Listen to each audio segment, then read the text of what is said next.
Copy. माही जी मनीषा जी आप लोग आ जाइए। एगो लड़की के शादी भइल बा और बहुत अच्छा आप गाती भी है, मैं आपका गाना भी सुनी हूँ। मनीषा जी आप है ना, माही जी इधर आए। एक औरत के नया नया शादी भइल बा, वो अपना पति से कहा तड़ी कैसे कि कैसन मोहब्बत कैला आता हरा नलूर रहे।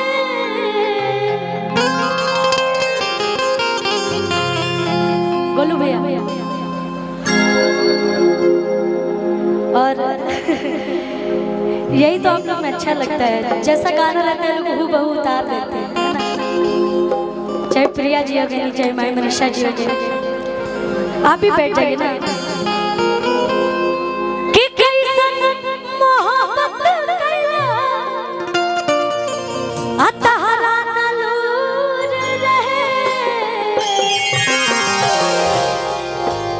गोलू भैया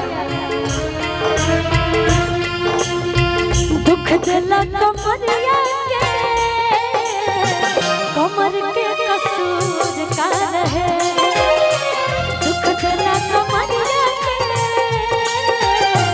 कमर के कसूर का रहे। और एक गीत मात्र 5 मिनट में लिखाई बा, जकरा के टिंकू सर लिखले बारे और मतलब बहुत इजीली लिख देते हैं। बहुत सारा गीत मैं गाती हूँ, सर का लिखा हुआ, मल्टी टैलेंटेड पर्सन।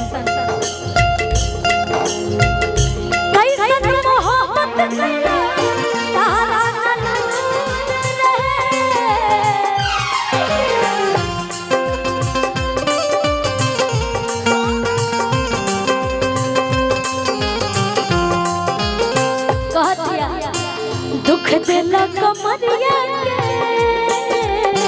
कमर के कसूर का रहे। दुख दिला कमरिया के, कमर के कसूर का रहे।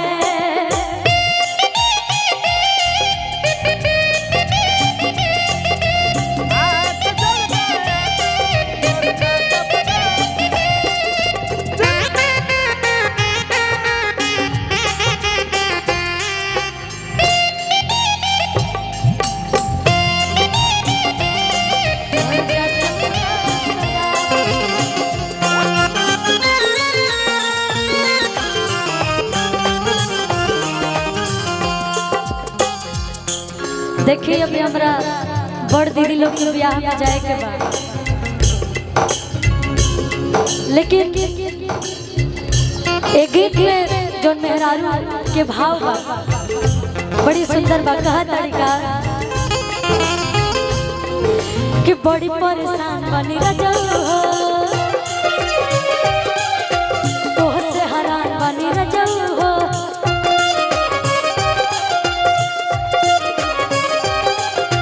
बड़ी परेशान बनी रजऊ हो, तोह से हरान बनी रजऊ हो।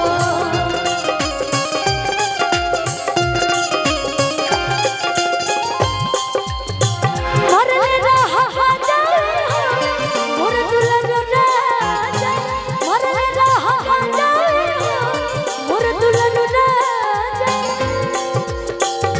चढ़ल सुरूर रहे, दुख दिला कमरिया के, कमर के कसूर का रहे। दुख दिला कमरिया के, कमर के कसूर का रहे।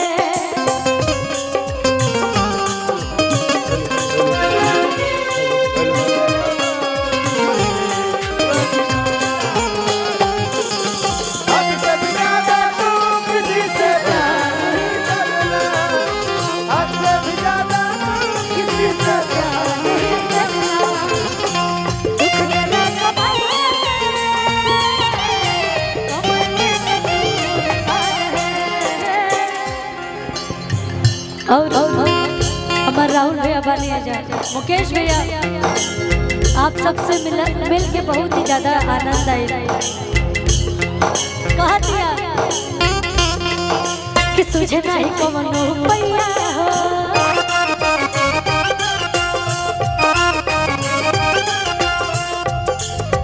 खाता निकाल से दवैया हो,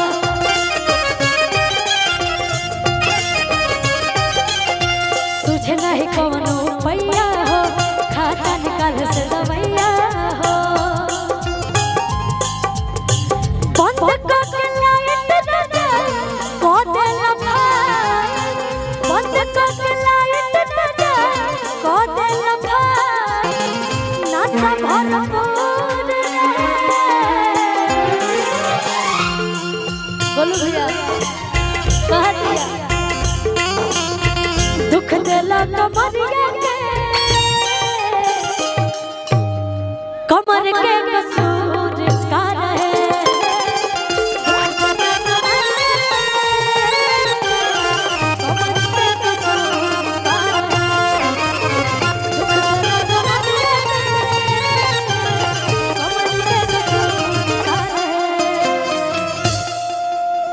धन्यवाद।